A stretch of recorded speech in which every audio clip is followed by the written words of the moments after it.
হালকা খিদের জন্য অথবা বাচ্চাদের টিফিনে দেওয়ার জন্য কলা দিয়ে ঝটপট এই কেকটা বানিয়ে নিতে পারবেন। হাতে কিন্তু সময়ও খুবই কম লাগবে আর খুবই অল্প উপকরণেই সহজে এই কেকটা কিভাবে বানাবেন আজকে শেয়ার করব সেই রেসিপি। হ্যালো এভরিওয়ান, আসসালামু আলাইকুম। সবাই কেমন আছেন? আশা করি সবাই আল্লাহর রহমতে সুস্থ আছেন, ভালো আছেন। আলহামদুলিল্লাহ, আমরাও আল্লাহর অশেষ রহমতে ভালো আছি। বিসমিল্লাহির রহমানির রাহিম। কেক বানানোর জন্য প্রথমেই আমি এখানে একটি ডিম নিচ্ছি। আপনারা চাইলে দুটো ডিম দিয়ে বানাতে পারেন, আর ডিম দিতে না চাইলে এখানে টক দইও ব্যবহার করতে পারেন ডিমের পরিবর্তে। এখন আমি দিয়ে দিচ্ছি স্বাদ অনুযায়ী চিনি আর ডিমটাকে ভালোভাবে হুইক্সের সাহায্যে মিশিয়ে নিব। এখানে চাইলে আপনারা চিনিটাকে একটু গুঁড়ো করে দিতে পারেন, এতে করে চিনিটা মিশে যেতে সময় কম লাগবে। এখন আমি এর মধ্যে দিয়ে দিব তেল। এখানে আমি 2 চা চামচ পরিমাণ তেল দিয়ে দিচ্ছি, আর দিয়ে দিচ্ছি স্বাদ অনুযায়ী লবণ। সব কিছু দিয়ে আমি ভালোভাবে হুইক্সের সাহায্যে ডিম আর চিনিটাকে ভালোভাবে ফেটিয়ে নিব। এখানে আপনারা টক দই দিতে পারেন। টক দইটাকে ভালোভাবে ফেটিয়ে নিতে হবে। যদি টক দই দেন তাহলে আগে থেকেই টক দইয়ের পানিটা জড়িয়ে নেবেন। আর যদি ডিম দিয়ে বানাতে চান তাহলে একটা অথবা দুটো ডিম ব্যবহার করতে পারবেন। আপনাদের পছন্দ অনুযায়ী এখানে ডিমের পরিমাণটা বাড়িয়ে অথবা কমিয়ে দিতে পারেন। এই কেকটা খেতে কিন্তু খুবই সুস্বাদু হয়, আর বাচ্চাদের টিফিনে দিলে কিন্তু বাচ্চারা খুবই খুশি হবে। এখন আমি এখানে দিয়ে দিব ফ্লেভারের জন্য ভ্যানিলা এসেন্স। আপনারা চাইলে এখানে এলাচের গুঁড়াও দিতে পারেন। ডিমের গন্ধ দূর হওয়ার জন্য এখানে আমি ভ্যানিলা এসেন্স দিয়েছি। আপনাদের হাতের কাছে যদি ভ্যানিলা এসেন্স না থাকে তাহলে অল্প একটু এলাচের গুঁড়া অথবা লেবুর রসও দিতে পারেন। এখন আমি দিয়ে দিচ্ছি শুকনো উপকরণগুলো। এখানে আমি দিয়েছি 1 কাপ পরিমাণ ময়দা, আর দিয়ে দিচ্ছি 1/2 চা চামচ পরিমাণ বেকিং পাউডার। বেকিং পাউডার আর ময়দাটাকে আমি চেলে ব্যবহার করেছি। আপনারা যদি চান এখানে 2 টেবিল চামচ পরিমাণ গুঁড়া দুধও দিতে পারেন, এতে করে কিন্তু টেস্টটা অনেক ভালো আসবে। এখন আমি অল্প অল্প পানি দিয়ে ভালোভাবে মিশিয়ে নিব। হুইক্সের সাহায্যে এটাকে ভালোভাবে মিশিয়ে নিতে হবে, আর পানিটাকে আমি অল্প অল্প করেই দিচ্ছি। আর এই ব্যাটারটা কিন্তু অনেকটাই ঘন থাকবে। পাতলা ব্যাটার তৈরি করলে কিন্তু কেকটা একদমই ভালো হবে না। ব্যাটারের ঘনত্বটা আমি আপনাদেরকে পরে দেখিয়ে দিব।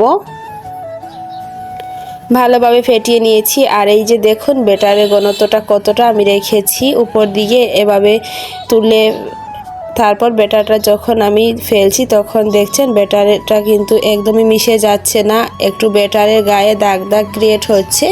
তখনই বুঝতে হবে এই ব্যাটারটা একদমই রেডি হয়ে গিয়েছে। এখানে আমি 2টো কলা কেটে নিয়েছি। 2টো কলাকে আমি 4 টুকরো করেছি। এখানে আপনারা সাগর কলাও নিতে পারেন, আমি চাম্পা কলা নিয়েছি।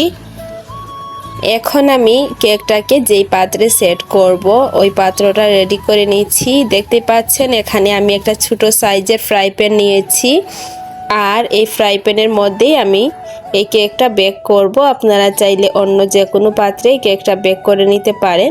প্রথমেই আমি ফ্রাই প্যানের উপর অল্প একটু সাদা তেল দিয়েছি, দিয়ে তেলটাকে ভালোভাবে ফ্রাই প্যানে লাগিয়ে তেলটাকে গরম করে নিয়েছি। আপনারা চাইলে এখানে 1 চা চামচ পরিমাণ ঘিও দিতে পারেন। এখন আমি উপর দিয়ে কিছুটা চিনি এভাবে ছিটিয়ে দিচ্ছি। এখানে চিনিটা আমি একটু বেশি দিয়ে ফেলেছি, এর জন্য কেকটা বানানোর পর একটু কেকটা পুড়ে গিয়েছিল। আপনারা এখানে চিনির পরিমাণটা অল্প করে দিবেন। এখন আমি চিনির উপর কলাগুলো যে কেটে রেখেছিলাম খোসা ছাড়িয়ে এভাবে আমি বসিয়ে দিচ্ছি।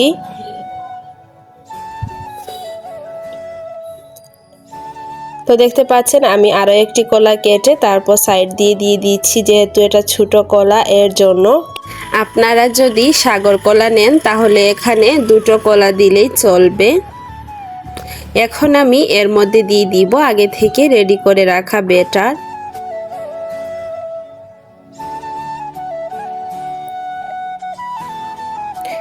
আর এখন আমি কলাগুলোকে এক সাইডে রেখে দিচ্ছি, দিয়ে আমি এখানে কিছু বাদাম কেটে নিচ্ছি। এখানে আমি কাঠবাদাম দিচ্ছি, এটা একদমই অপশনাল, আপনারা চাইলে স্কিপ করতে পারেন, আর যদি চান দিতে তাহলে দিতে পারেন। কাঠবাদাম দিলে কিন্তু খেতে খুবই ভালো লাগবে। যখন আমরা এই কেকটা খাবো তখন মুখের মধ্যে কাঠবাদাম পড়লে খেতে খুবই ভালো লাগবে, এর জন্যই দিয়েছি। তো কাঠবাদামগুলোকে আমি এভাবে কুচি করে কেটে দিয়ে দিচ্ছি।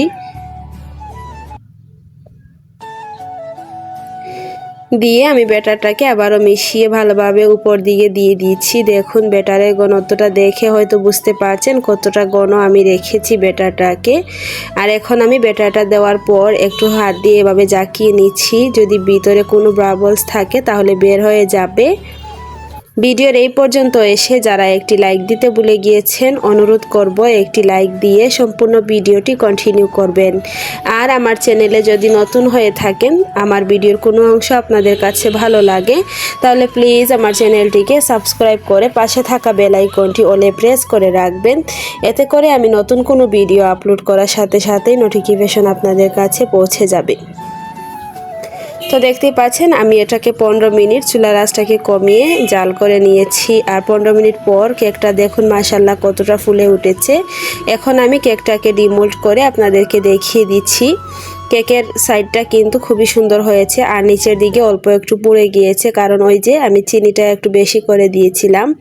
আর দেখতেই পাচ্ছেন কেকের ভিতরটা কিন্তু খুবই সুন্দর একটা কালার এসেছে, সাদার মধ্যে ব্রাউন কালার হয়েছে। সাইডটা দেখতে কিন্তু মাশাআল্লাহ খুবই সুন্দর, আর খেতেও কিন্তু খুবই সুস্বাদু হয়েছিল। আপনারা যখন বাসায় কলা আনা হয়, অনেক কলা থাকে, কলাগুলো নরম হয়ে যায়, খাওয়া হয় না, সেই কলা দিয়ে কিন্তু এই রেসিপিটা একবার হলেও ট্রাই করে দেখতে পারেন, আর বাচ্চাদেরকে কিন্তু বানিয়ে দিতে পারেন। আজকে আমার এই কলার কেকের রেসিপিটা আপনাদের কাছে কেমন লাগলো প্লিজ কমেন্ট করে জানাবেন। যদি ভালো লাগে তাহলে প্লিজ আমার ভিডিওটি ফ্রেন্ডস অ্যান্ড ফ্যামিলির সাথে শেয়ার করে দিবেন। সবাই অনেক বেশি ভালো থাকবেন, সুস্থ থাকবেন। দেখা হবে পরবর্তী কোনো ভিডিওতে। আল্লাহ হাফিজ, আসসালামু আলাইকুম।